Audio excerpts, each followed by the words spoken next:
Saviez-vous que les Giants existaient vraiment sur Terre et que la Bible en parle clairement et étonnamment?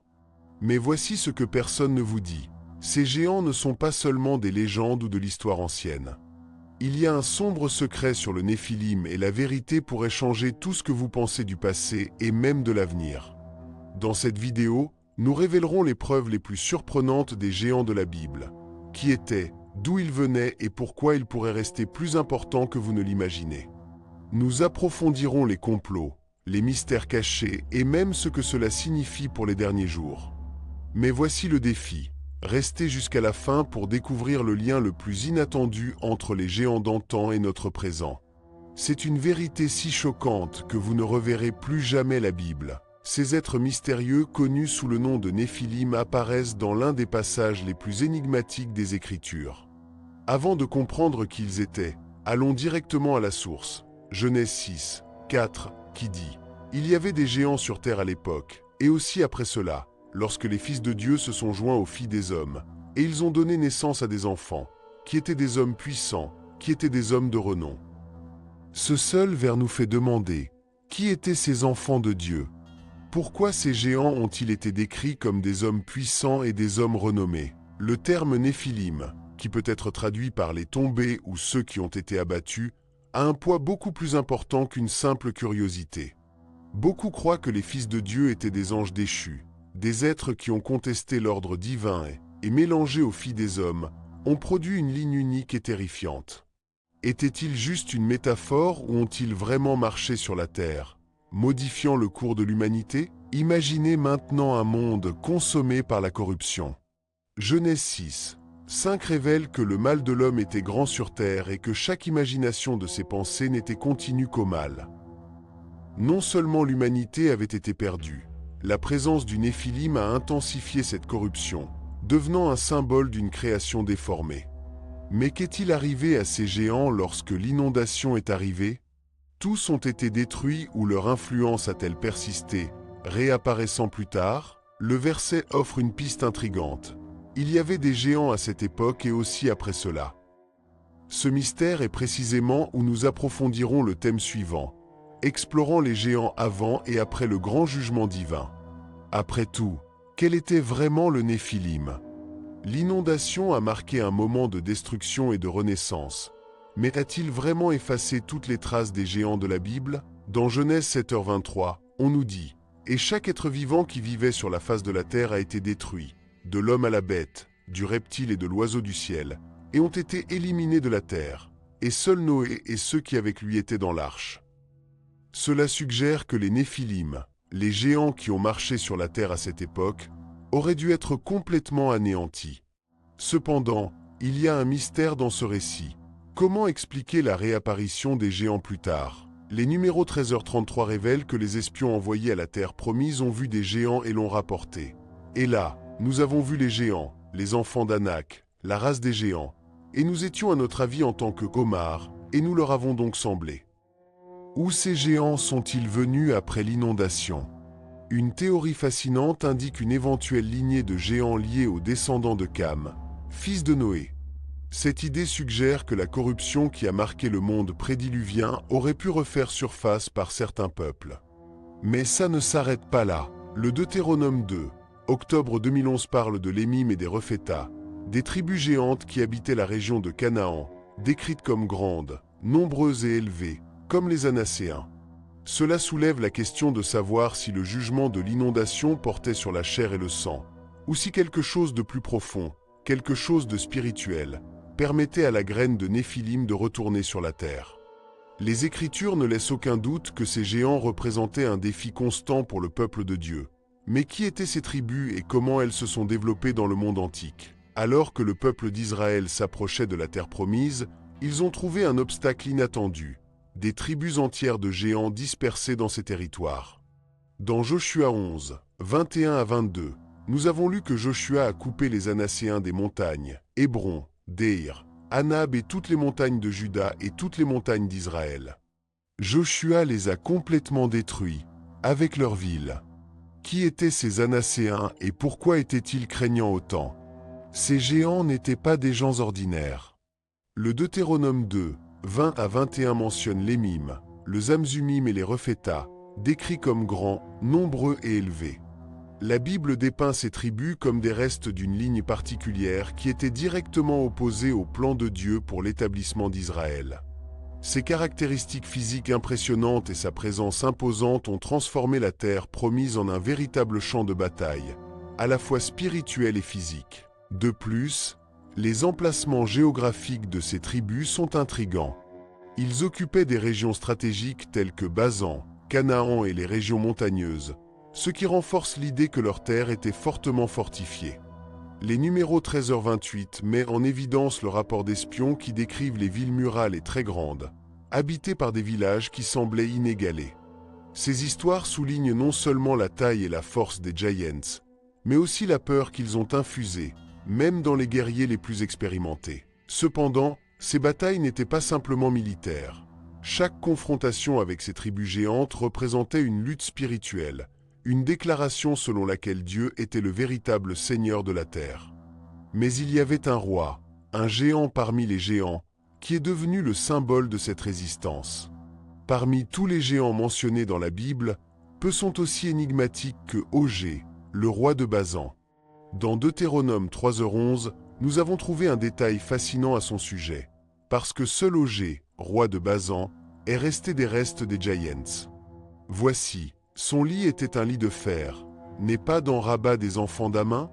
9 coudes était la longueur de celui-ci, et 4 coudes à la largeur, selon la mesure d'un homme. Dans les mesures modernes, cela équivaut à environ 4 mètres de long et à 1,8 mètres de large. Un homme qui avait besoin d'un lit de ces dimensions n'était rien d'ordinaire. Ogé n'était pas seulement une stature géante, mais aussi dans l'influence. Basan a régné, une terre fertile et stratégique qui faisait partie de l'héritage promis à Israël. Sa présence et sa domination symbolisaient un obstacle direct à l'accomplissement du plan de Dieu.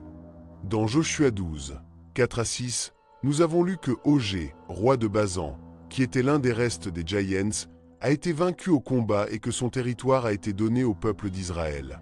Sa défaite a été non seulement une victoire militaire, mais a marqué le triomphe du pacte divin sur une lignée qui remet en question les desseins de Dieu. Pourquoi la Bible consacre-t-elle autant d'attention à ce roi? Ogé représente la persistance des Giants après l'inondation et la résistance spirituelle confrontée au peuple de Dieu tout au long de son voyage.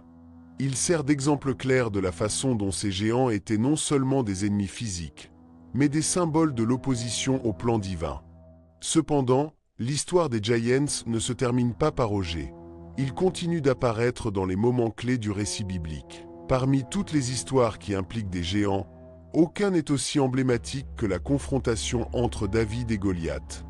Avant d'entrer dans cette bataille, regardons le texte dans 1 Samuel 17, 4, où Goliath est présenté, et un champion, nommé Goliath de Gath, s'appelait Goliste, dont la hauteur était 6 coudes et une durée. Cela équivaut à environ 2,9 mètres, 9,5 pieds, un véritable colosse qui a infusé la terreur dans les armées d'Israël. Goliath n'était pas seul dans sa lignée. 2 Samuel 21, 15-22 raconte les histoires de ses frères, d'autres géants qui ont ensuite confronté Israël. Ces hommes, également des descendants des Giants, ont continué à défier le peuple de Dieu même après la chute de Goliath. Parmi eux, il y en avait un qui avait 6 doigts dans chaque main et 6 doigts sur chaque pied. Un détail qui souligne le seul et redouté de cette lignée. La confrontation entre David et Goliath, cependant, va au-delà du combat physique. David, un jeune pasteur sans expérience militaire, n'a vaincu le géant armé qu'avec une écharpe et 5 pierres lisses. Sa victoire a été un témoignage que la force humaine n'est pas rivale pour la puissance de Dieu lorsque sa volonté sera en action. La bataille symbolise la défaite de l'opposition physique et spirituelle au plan de Dieu. Alors pourquoi les Giants ont-ils continué à apparaître? Quelle était la signification de cette lutte constante entre Israël et les descendants du Néphilim? L'idée des Giants n'est pas exclusive au récit biblique.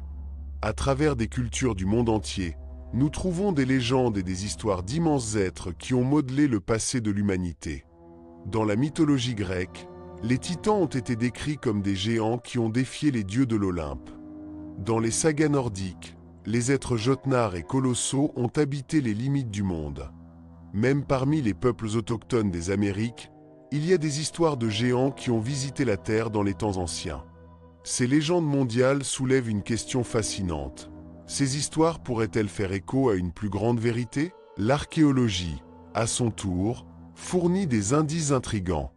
Dans diverses parties du monde, la découverte d'os inhabituels et de structures mégalithiques défie les explications conventionnelles.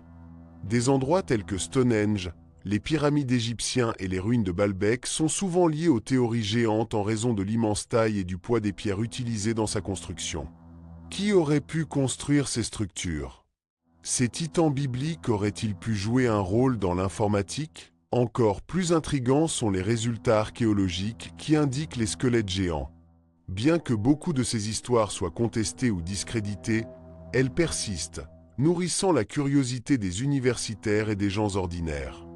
Étaient-ce les os de l'ancien Néphilim ou de leurs descendants? Ou étaient-ils de simples fraudes ou de mauvaises interprétations? La Bible suggère que les Giants étaient réels, mais la portée de leur histoire est encore incertaine. Le lien entre les géants bibliques et les légendes mondiales mène à une question cruciale. Quels étaient vraiment ces êtres? Comment les batailles décrites dans les Écritures ont-elles contribué à leur disparition? Les Giants de la Bible, qui marchaient autrefois parmi les hommes et ont contesté le plan de Dieu, semblent avoir disparu de l'histoire d'une manière mystérieuse. Mais comment cela s'est-il produit? Dans Joshua 11, 21 à 22, nous avons lu que Joshua a coupé les Anacéens des montagnes. Joshua les a complètement détruits, avec leurs villes. Ce récit révèle qu'Israël était un instrument de Dieu pour éradiquer ses souches, qui étaient en quelque sorte liées à la corruption et à la rébellion spirituelle.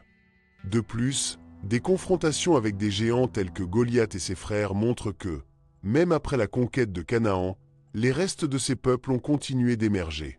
Cependant, au fil du temps, les histoires bibliques sur les géants deviennent rares, ce qui suggère qu'ils ont été progressivement éliminés en bataille ou absorbés par d'autres populations. Ce qui restait, ce sont les légendes, les souvenirs et peut-être certaines traces archéologiques. Pourquoi Dieu a-t-il autorisé ou envoyé la destruction de ces êtres? La Bible indique clairement que la présence de géants représentait une menace pour le plan rédempteur de Dieu et pour l'établissement d'Israël comme sa nation choisie. Ce ne sont pas seulement des ennemis physiques, mais ils symbolisaient la résistance au gouvernement de Dieu. Par conséquent, son extinction peut être considérée comme faisant partie d'un objectif plus important: purifier la terre afin que le peuple de Dieu puisse prospérer. Mais cette lignée complètement éradiquée, ou pourrait-il y avoir des traces de leur présence dans les temps modernes? Les géants de la Bible ont-ils vraiment disparu ou leur histoire est toujours vivante, cachée dans les légendes, les théories du complot et les découvertes mystérieuses? Bien que les Écritures ne mentionnent pas explicitement leur survie au-delà des batailles décrites, certains croient que les traces de Néphilim et leurs descendants ont pu être trouvées encore aujourd'hui. Les théories du complot suggèrent que les géants pourraient continuer d'exister, cachés dans des endroits éloignés ou conservés dans des archives secrètes. Des histoires modernes sur des observations géantes possibles dans des régions inexplorées, telles que des montagnes de grottes éloignées ou profondes, nourrissent une fascination constante et des théories sans fin qui essaient de relier l'ancien passé avec le présent. Dans ces histoires contemporaines, on parle de rencontres avec de grands êtres ou des caractéristiques inhabituelles, ce qui donne naissance à la spéculation selon laquelle, peut-être, les géants de l'Antiquité n'ont pas complètement disparu. Certains suggèrent même que l'ADN de ces géants aurait pu préserver au cours des siècles et pourrait être présent dans certaines populations humaines actuelles. Les communautés connues pour leur hauteur ou leurs caractéristiques physiques exceptionnelles sont couramment mentionnées, alimentant la théorie selon laquelle la lignée des Giants aurait pu être transmise, peut-être inconsciemment, à travers les générations. Une autre ligne de pensée qui a gagné du terrain est l'idée que la mémoire des géants, comme le Néphilim, n'a pas complètement disparu. Au lieu d'être une histoire perdue dans le temps, elle aurait pu survivre sous la forme de mythes, de légendes et de traditions culturelles. Un exemple qui est souvent cité est celui des titans grecs, des figures titanesques qui remettent en question les dieux de l'Olympe, ou le Jotnar de la mythologie nordique, connu sous le nom de géants de la glace. Ces entités, avec leurs grandes caractéristiques de puissance, pourraient être des réflexes d'une histoire beaucoup plus ancienne, des géants qui habitaient la Terre avant le déluge, transformés par le temps et la transmission orale. Ainsi, les mythes de différentes cultures pourraient être des vestiges de la même histoire ancienne, une histoire partagée sur des êtres puissants qui marchaient autrefois sur Terre. Parallèlement à ces spéculations, les structures mégalithiques impressionnantes qui existent encore dans des endroits comme Baalbek, au Liban ou à Jerk, à Turquie, sont toujours une énigme pour de nombreux archéologues et historiens. Ces constructions, avec leurs énormes blocs de pierre, dont certains pèsent des centaines de tonnes, semblent remettre en question les capacités des civilisations anciennes. Certains suggèrent que de tels monuments auraient pu être construits par des géants, des êtres d'une hauteur et d'une force surhumains, qui possédaient la capacité de déplacer et de dresser de tels blocs, quelque chose qui, selon les capacités technologiques des civilisations connues à l'époque, semble tout à fait peu probable. Cette théorie alimente non seulement la fascination pour l'inconnu, mais soulève également une réflexion théologique plus profonde. Si les Giants, sous leur forme physique ou symbolique, faisaient partie du plan divin pour l'humanité, auraient-ils pu être, et pourraient-ils encore être, des représentants de forces opposées à ce plan? Peut-être, plus que des figures historiques ou mythologiques, les géants pourraient être compris comme une manifestation du mal, quelque chose qui résiste activement au royaume de Dieu. Ces questions nous conduisent à une question encore plus profonde et plus pertinente dans le contexte de l'eschatologie chrétienne. La possibilité que les géants ou quelque chose de similaire puissent revenir ces derniers jours. Dans l'évangile de Matthieu, chapitre 24, verset 37, Jésus fait une déclaration clé. « Mais comme au temps de Noé, ce sera aussi la venue du Fils de l'homme. » Cette référence au jour de Noé, dans laquelle l'humanité a été corrompue par le mal, le péché et la présence d'êtres extraordinaires comme Néphilim, sert d'avertissement aux croyants dans les derniers temps. Si les Giants étaient l'une des principales causes de la corruption qui ont conduit à l'inondation, pourraient-ils revenir, d'une manière ou d'une autre, à jouer un rôle similaire dans la dégénérescence morale et spirituelle de l'humanité avant le retour du Christ? La question est donc que si les géants de l'Antiquité, qui ont profondément influencé l'histoire du déluge et de la rébellion contre Dieu, pourraient refaire surface dans les derniers temps, pas nécessairement sous leur forme physique, mais peut-être en tant que force spirituelle ou influence maligne qui agissent sur le monde. La relation entre la rébellion des anges déchus et la corruption qui a conduit à l'inondation pourrait être un avertissement pour les croyants que quelque chose de similaire pourrait être répété, plus subtil ou encore plus puissant, dans un avenir proche. Les conditions spirituelles et physiques des jours précédant l'inondation, caractérisées par la perversion et le déclin, pourraient se refléter à nouveau dans les derniers temps, lorsque le mal essaie de saisir l'humanité avant l'intervention divine. Ainsi, alors que les histoires sur les observations, les structures mégalithiques et les légendes des géants continuent de nourrir l'imagination collective, la véritable réflexion que ces questions causent ont à voir avec la façon dont nous comprenons le rôle des forces spirituelles dans le monde moderne et leur relation avec le plan divin. Ces histoires anciennes, si liées à la lutte cosmique entre le bien et le mal, pourraient-elles être plus que simples mythes? Pourraient-ils être des avertissements de la résistance persistante du mal, qui cherche à séparer l'humanité du but de Dieu?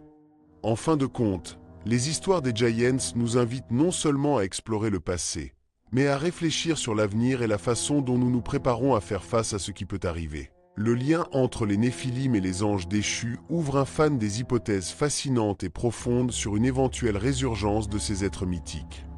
Dans le livre de la Genèse, chapitre 6, verset 4, il est mentionné « Il y avait des géants sur terre à cette époque, et aussi après cela », une phrase qui a été soumise à une réflexion et à un débat intense parmi les chercheurs au cours des siècles. L'expression « et aussi après cela » a des implications significatives, car elle suggère que les événements surnaturels qui ont créé l'existence de ces géants pourraient, en théorie, se répéter à un moment donné de l'histoire humaine. Ce verset, qui fait référence à la présence de géants, vous invite à considérer la possibilité que ce qui s'est passé dans le passé puisse revenir dans un avenir proche ou lointain. L'interprétation de cette phrase a provoqué diverses théories parmi les experts. Certains considèrent que l'influence des anges déchus, comme mentionné dans le livre de Judas, chapitre 6, où il parle de ceux qui n'ont pas gardé leur dignité, mais qui ont laissé leur propre logement, pourrait encore avoir de subtiles répercussions dans le monde moderne. Selon cette vision, les anges déchus, qui à l'époque se sont rebellés contre Dieu, pourrait continuer à affecter indirectement l'humanité, favorisant la corruption, le déclin moral et le départ des principes divins dans la société d'aujourd'hui. Ainsi, bien qu'ils ne soient pas directement ou visibles, certains suggèrent que les esprits qui provoquent le chaos dans les temps anciens pourraient continuer à se manifester de manière plus cachée, peut-être par l'influence négative sur la science, la technologie et les relations humaines. L'avancée exponentielle de la science et de la technologie, en particulier dans le domaine de la manipulation génétique, a ouvert la porte à des spéculations inquiétantes. L'idée de recréer des êtres similaires aux Néphilim, qui sont décrits dans les Écritures comme des descendants des anges déchus et des filles des hommes, a fait l'objet de conversations dans divers cercles. Les capacités actuelles de modification de l'ADN et des recherches constantes sur la création d'êtres génétiquement modifiés ont conduit beaucoup à demander: sommes-nous, en quelque sorte, en ouvrant une porte dangereuse qui pourrait nous amener à recréer les mêmes erreurs que, selon les Écritures, a conduit à la corruption de l'humanité dans les temps anciens? La question n'est pas seulement si possible, mais si l'humanité est disposée à jouer avec des forces qui pourraient avoir des répercussions éternelles. De plus, les géants, tels que Néphilim, peuvent également être compris comme une représentation symbolique de la résistance spirituelle au royaume de Dieu. Dans ce contexte, les géants ne sont pas seulement des figures physiques qui habitaient la terre, mais symbolisent la lutte constante entre les forces du mal et les forces du bien. Cette résistance s'intensifie, selon le récit biblique, à l'approche du retour du Christ. Les géants peuvent, en fait, être une métaphore des forces qui tentent de séparer l'humanité du dessein divin, s'écarter de la volonté de Dieu à travers des tentations, des tromperies et des distorsions spirituelles. De cette façon, la figure des Giants ne se limite pas au passé, mais est projetée dans le présent et l'avenir, comme une menace constante qui peut prendre diverses formes. Lorsque nous considérons cette perspective, nous sommes confrontés à un défi très profond. Sommes-nous prêts à affronter une nouvelle manifestation de ces géants, soit sur un plan physique, spirituel ou symbolique? Les histoires bibliques nous racontent non seulement des événements anciens et éloignés, mais nous invitent à réfléchir à notre situation actuelle. Les géants ne sont pas seulement des figures d'un passé lointain. Ils représentent une lutte éternelle entre le bien et le mal, entre l'obéissance à Dieu et la rébellion. L'avertissement implicite dans les histoires des Néphilim, des Anacéens, du Goliath et d'autres géants bibliques devient plus pertinent dans le contexte des temps modernes. Avec chaque avancée dans la science, chaque débat sur l'éthique et la moralité, nous sommes confrontés à la possibilité de recréer ce qui était autrefois cru ou même impensable.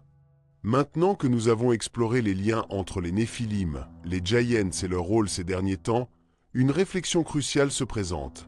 Qu'est-ce qui révèle ces histoires sur notre propre voyage spirituel?